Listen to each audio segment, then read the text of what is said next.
Sources close to this investigation say Flight 689 belonged to Kamaka Airlines. We want to turn right now to our Jai Cunningham live at the scene. Jai, what are you seeing so far?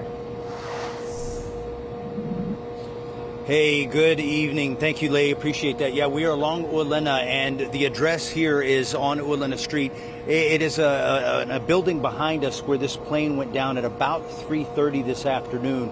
The latest we know, according to sources, we do have 2 who have been killed in this plane crash. It happened at around 3:30 this afternoon. We're going to be hearing in just a few minutes here from the Department of Emergency Services, as well as the Honolulu Fire Department, as well as the State Department of Transportation. Kamaka Air, that is the airline, and that's the airplane that went down again right around 3:30 this afternoon. We're going to be hearing from Dr. Jim Ireland just a little bit about the response. As we've been saying throughout the afternoon, it's been a multi-agency response. And they are going to sort of update us as to the sources and resources that they had to expend on this. And so I'm going to step out of the way, and you can see them standing here behind us. And so this is our chance for them to sort of step forward, and we get a chance to hear from them. So if we could, Dr. Ireland or whoever would like to start, if we could. Ed Sniffen for Department of Transportation. Aloha, everybody. Thanks so much for coming out.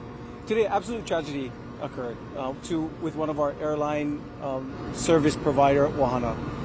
We had a Cessna 208 Kamaka Airlines plane crash into the building behind me here. 2 souls were on board, both perished. Soon after the crash, our airport firefighters, HFD, and EMS responded to the scene very, very quickly to make sure that they put out the fire, cleared the debris, cleared the building to ensure there was nobody inside that got hurt. Great thing is this building was abandoned behind me, so nobody was inside at the time. Really appreciate all the work that our emergency responders put into this to make sure we kept everybody safe. Right now, our DOT and Kamaka Air are working with NTSB and FAA on the investigation that follows, and more details will come. But from all of us, our condolences go out to the 2 people in the plane who perished. Really sorry for what we see today. Hello, Chief Howell from the Honolulu Fire Department. Again, it's a tragic loss. Our condolences go out to the Kamaka Air Ohana. And again, it's great teamwork between the state ARF and our firefighters who did fire control. So ARF had their water on fire first. HFD arrived second, assisted with fire control. We did interior search to clear the building. Fortunately, the building is an abandoned building, so it's the best case scenario. No one else was involved in two souls that were lost. So again, it's very tragic, and our hearts go out to the families and again, the Kamaka Air Ohana. Again, mahalo. Do you know roughly how many resources you had to sort of expend on this? How many firefighters were involved? I can't give you the exact numbers, but normally we have about 5 to 6 units of our own responding initially. But ARF again did a great job of getting on scene, getting water on fire. And actually had it contained very well to the exterior portion of the building. Chief, can you confirm the exact location? Where did the Cessna land when it went down? From my understanding, it hit the exterior stairwell area, so there was no really interior fire other than it was more confined to the exterior portion of the building. Chief, as of right now, can you describe what the scene looks like after an hour of response time? Actually, like I said, the fire is not much contained by the building. It's more in the parking lot area and confined to the wreckage itself. So the wreckage is primarily out in the parking lot. How wide of a debris field was scattered by the impact? No more than 50 feet, but that's under investigation. We see a drone above the building. Can you tell us what the drone is doing? Our drones are, as from the Honolulu Fire Department, we're just getting some aerial views to assist with our fire investigators. Dr. Ireland, the response you guys had from emergency services? So James Ireland, Emergency Services Department, again, just to echo what the other chiefs said, it's just a tragedy today, and our thoughts and prayers are with the family. And in EMS, we always hope that there's somebody to help, and tragically today that wasn't the case. We responded today with our Assistant Chief of Operations, who is our Incident Commander, Jeff Zuckernick, to my left, 2 district chiefs. We sent 2 ambulances initially and had a few more on standby. We also brought our ambulance bus, which is behind the cameras, and then our incident command vehicle. Now, our EMS office is just 2 blocks from here, right on the other side of Dunkin' Donuts, so we arrived very quickly. Also, fortunately, we were at Fire Station 8 on Valkenburg doing training, so we had a large number of our assets really simultaneously with the Honolulu Fire Department as well as a state airport fire rescue. Our initial assessment was there were 2 deceased in the wreckage. And again, just so tragic because we really are always hoping that there's somebody to help. And our concerns then were on the building. Part of the building was leaning over from the damage from the aircraft, so it wasn't safe underneath that. And the fire department kind of cordoned that off so it wouldn't be a risk to the rescuers. And then we just waited in case there was anybody in the building. But again, because it was an abandoned building, fortunately there was no one there. So we have some resources here. We're kind of wrapping up. And from the city standpoint, we're going to be turning this over to the Honolulu Medical Examiner.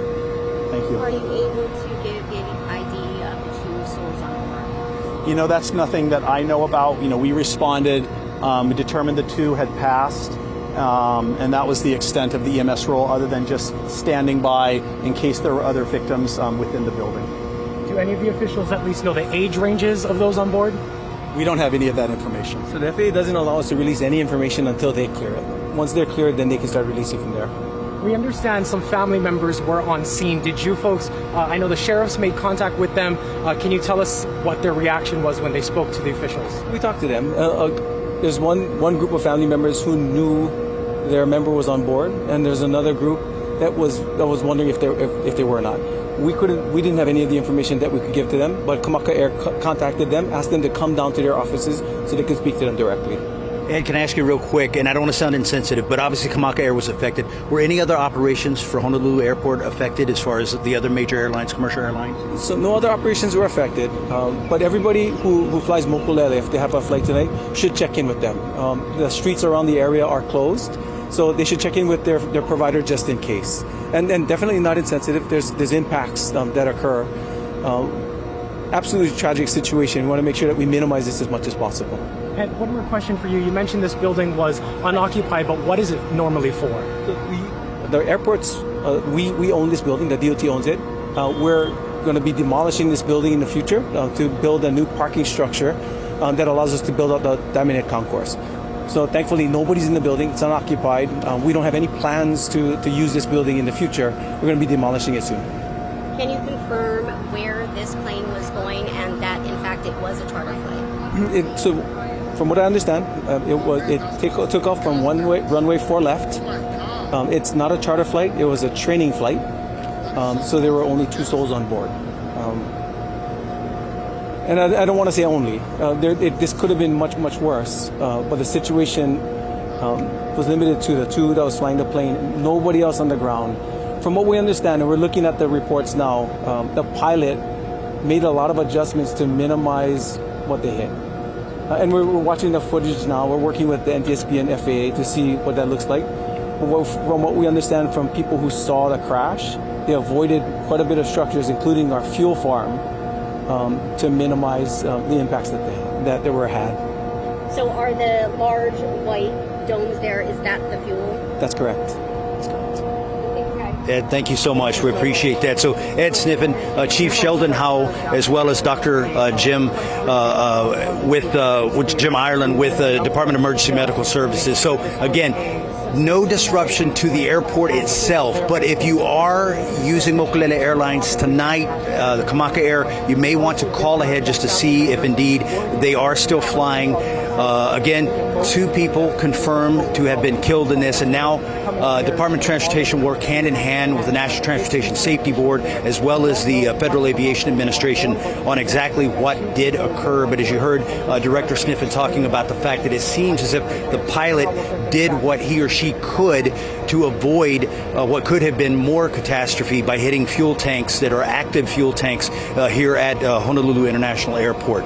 We'll continue to keep you updated, and we do have team coverage right now. Jai Cunningham reporting live from the airport area, Island News.